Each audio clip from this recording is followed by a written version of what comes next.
Concurso da Prefeitura Municipal de Belo Horizonte, Área da Saúde, 2021. Estamos fazendo nosso curso modular de língua portuguesa e começando agora mais um módulo, que é o módulo de ortografia. Então, quando a gente tem esse tema da ortografia, se você olhar pela etimologia da palavra, ou seja, se você olhar pela maneira como a palavra é formada, orto significa correto e grafia significa escrita. Então, seria a escrita correta. Quando a pessoa precisa usar aparelho para consertar os dentes, como é que chama? Aparelho ortodôntico.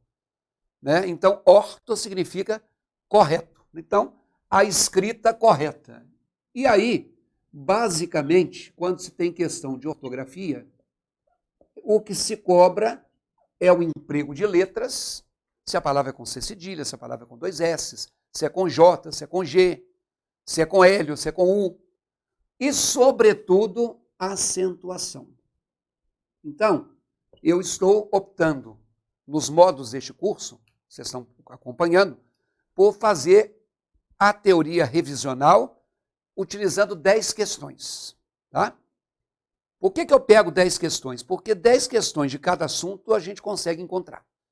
De ortografia é aquele conteúdo que eu encontrei um volume maior de questões. Então significa que este é um tema que a banca cobra com bastante frequência. Então aquele negócio de sempre. Você vai baixar então o seu PDF e vai procurar algo que você possa fazer uma anotação. Seja uma anotação digitada por meio de um documento de Word, ou seja uma anotação escrita num caderno, numa ficha, num fichário, enfim. Então, aquilo que for possível a gente fazer um registro escrito, nós faremos. Olha a questão número 1 da banca RBO. De acordo com as regras de ortografia da língua portuguesa, assinale qual das palavras abaixo pode substituir corretamente o símbolo no segundo quadrinho da sílaba. Eu ouvi da tirinha, né? Houve uma tirinha que eu não coloquei aqui, mas vocês estão vendo que a palavra em questão é a palavra shampoo. Qual dessas 5 formas você escolheria? Vai lá. Bom, isso é uma questão muito tranquila. E vou te dizer mais. Para você saber se a palavra é com S, ou com 2 S, ou com C cedilha, ou com X, ou com J, ou com G, não adianta eu ficar te dando aula teórica aqui. Isso não é uma questão de teorização. O detalhe é que você lê muitas vezes a palavra correta e, portanto, passa a dominá-la, e algumas vezes você lê a palavra de maneira incorreta, viciosamente. Então, a primeira coisa que eu quero que você veja na sua tela é que nós vamos excluir de cara a letra D e a letra E. Porque shampoo, seja com X ou seja com CH, não pode ter acento no U. Então, eu disse que prioritariamente é a acentuação. Então, quando a gente pega a questão da acentuação gráfica, né, ela se baseia, o acento de uma palavra, o acento se baseia na questão da tonicidade. O que é a tonicidade?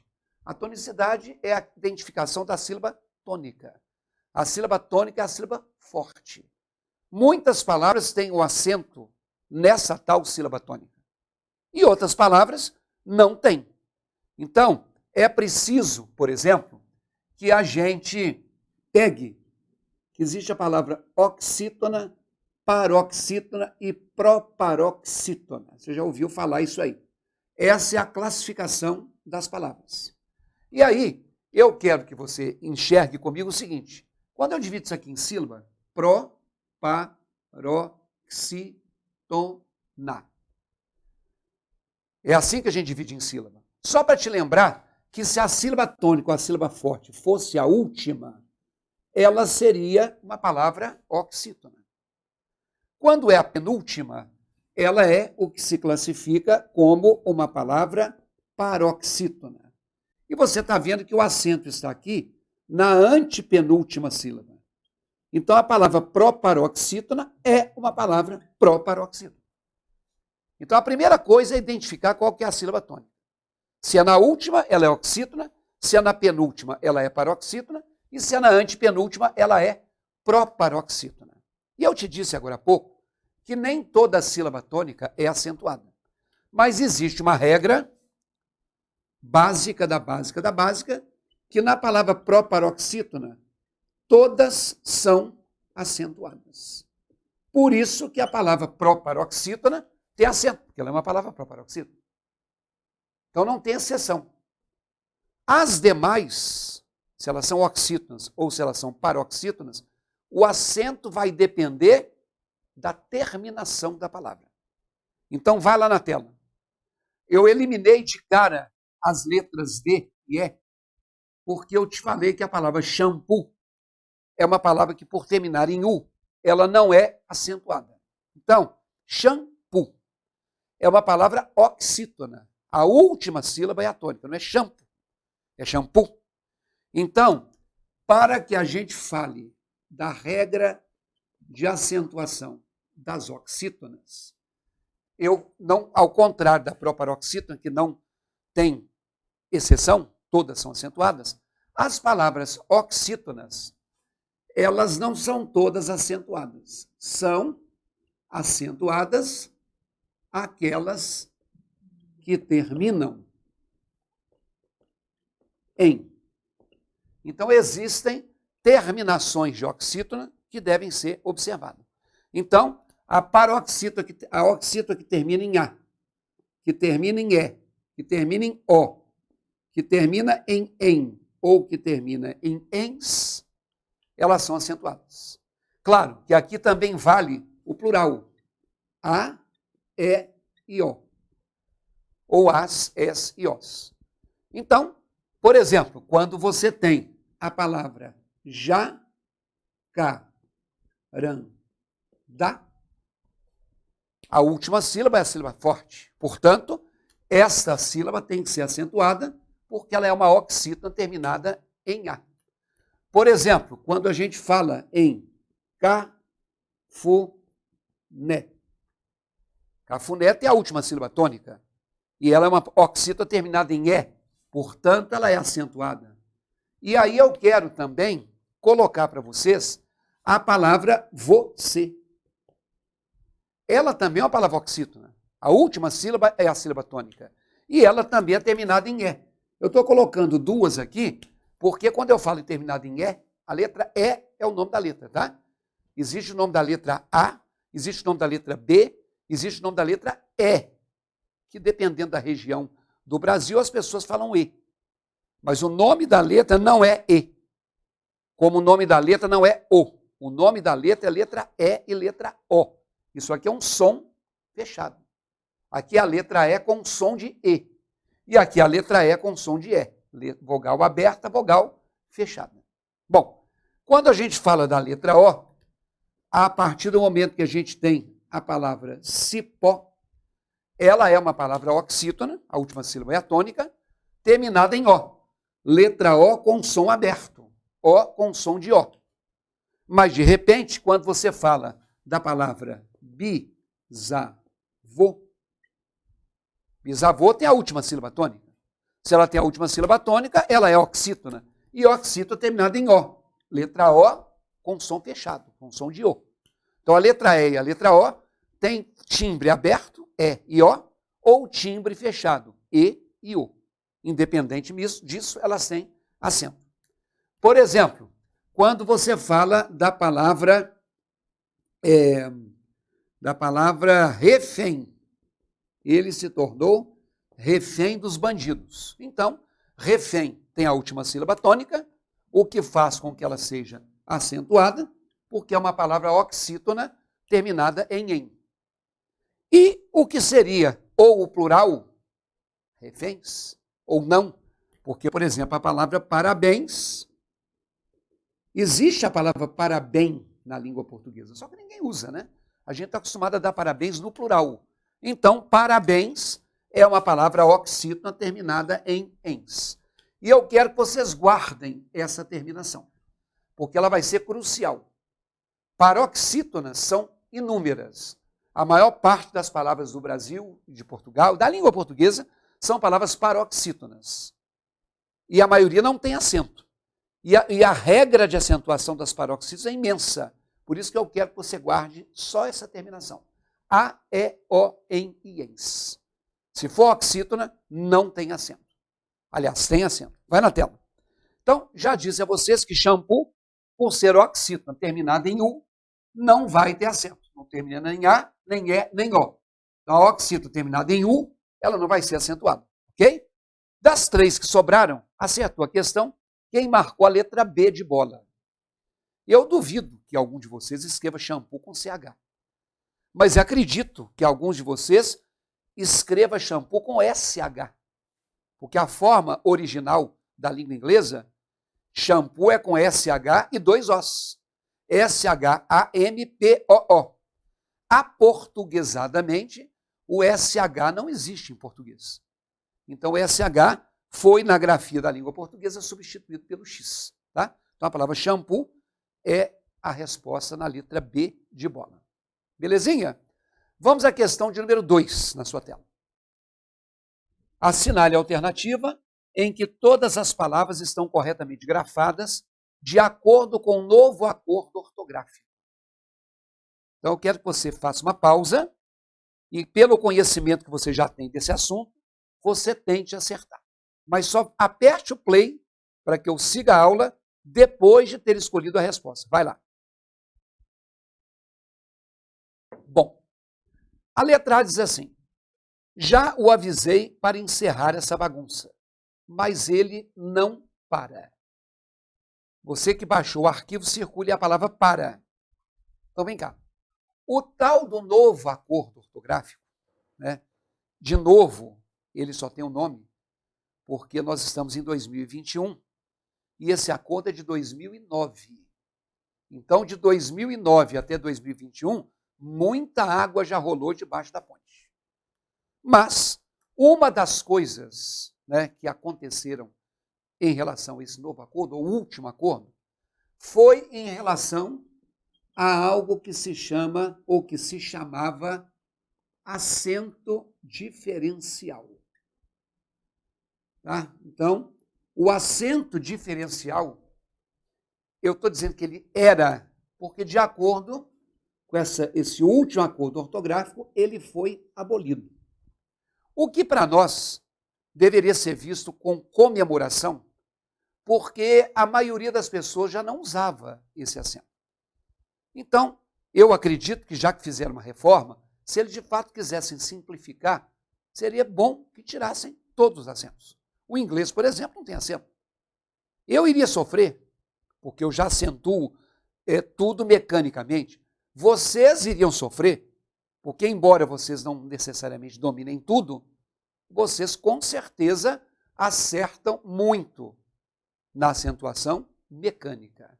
Então, esse acento diferencial tem esse nome porque ele marcava a diferença de palavras com a seguinte característica: com a mesma pronúncia. Então, eu tinha uma palavra que era pronunciada igualzinha à outra. A pronúncia era a mesma. Consequentemente, essas palavras tinham a mesma grafia. Se eu pronuncio igual, é porque eu escrevo essas palavras com as mesmas letras. Porém, elas tinham classes gramaticais diferentes. E quando eu falo de classes gramaticais diferentes, é porque eram duas palavras, só que dependendo do contexto, elas pertenciam ou a uma classe gramatical ou a outra. E na letra A aparece a palavra para. Essa palavra para, P-A-R-A, ela pode ser gramaticalmente duas coisas. Ou ela pode ser verbo, uma forma do verbo parar, ou ela pode ser uma preposição, que é aquela palavrinha que une dois termos de uma oração para fazer a ligação.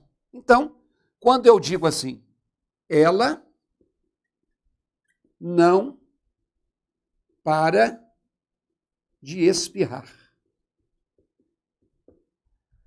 Quer dizer, esse para é um verbo. O espirro dela não cessa. Então, esse para é a forma do verbo parar, que antes do novo acordo ortográfico tinha um acento aqui, ó. O para-verbo era acentuado para se diferenciar do para-preposição. O para-preposição, aqui, ó, ela foi para o hospital. Então, quando eu falo que ela foi para o hospital, esse para já não é mais verbo. O verbo é foi, do verbo ir. Esse para é uma preposição, porque eu não posso tirar e dizer assim, ela foi o hospital. A dizer ela foi o hospital, cria-se um problema aí na construção da frase. Então, na verdade, quando a gente coloca algo desse estilo, o para-verbo tinha um acento no A, para diferenciar da preposição. São de classes gramaticais diferentes, embora se pronuncie igual ou se escreva de maneira igual. Vai lá na tela. A pergunta quer que você veja onde as palavras estão escritas de acordo. Não é na letra A, porque na letra A o para apareceu acentuado e pelo que eu acabei de te dizer, o para não tem mais acento. Ok? Bom, vem aqui comigo. Antes da gente ver a letra B, eu quero colocar para vocês o seguinte. Isso aqui também, por, é uma palavrinha que, dependendo do contexto, pode ser verbo, do verbo por, colocar, ou também pode ser uma preposição. Ou seja, pode ser aquela palavrinha que une um termo a outro da oração para fazer aquela costura. Então, quando eu digo assim, o pai resolveu pôr o filho no colégio. Então, esse pôr é uma forma do verbo pôr, colocar. Honestamente, eu não aconselho você numa redação a usar o verbo pôr, nem colocar, nem botar. Resolver pôr o filho no colégio. É melhor usar matricular. Vou pôr uma roupa, vestir. Vou pôr um sapato, calçar. Vou pôr um dinheiro no banco, depositar. Se existe um verbo específico, vamos evitar esse verbo muleta. Muleta é que você se apoia nele e serve para te dar equilíbrio. Bom, por exemplo, não passou por aqui hoje. Então, quando eu falo que alguém não passou por aqui hoje, esse por é um verbo, não é um verbo, não. Esse por é uma preposição. O verbo é passou, né? Na verdade, eu não falo, eu posso até dizer, ele não passou aqui. Mas você pode passar por algum lugar. Tem palavras que às vezes pedem uma preposição, às vezes não. Você pode falar, eu comi o bolo, eu comi do bolo. Tá? Ele foi ao teatro, ele foi para o teatro. E assim por diante. Mas, de qualquer maneira, pela regra, se são palavras que se escrevem igual, que se falam igual, mas são de classes gramaticais diferentes, o acento saiu. Antes, o verbo por tinha um acento circunflexo no O. E continua. Olha que droga. Então, isso aqui é uma exceção. Olha o problema. Qual que é a maior crítica da língua portuguesa? A maior crítica da língua portuguesa é aquela crítica que se faz, que a gente tem muito mais exceções do que regra. Gente, as pessoas mudaram a ortografia. E já na nova regra se criou uma exceção. Então, a exceção é que o verbo por continua acentuado. Coisa que para mim não deveria, mas o verbo por continua acentuado. Propor, não. Depor, não. Sobrepor, não. Mas o verbo por continua acentuado. Tá certo? Então, nós temos aí uma questão que nos possibilitou falar de uma mudança do novo acordo ortográfico. Não é a letra A. Nós vamos continuar na aula 2 falando sobre a questão 2. Estou te esperando. Até lá.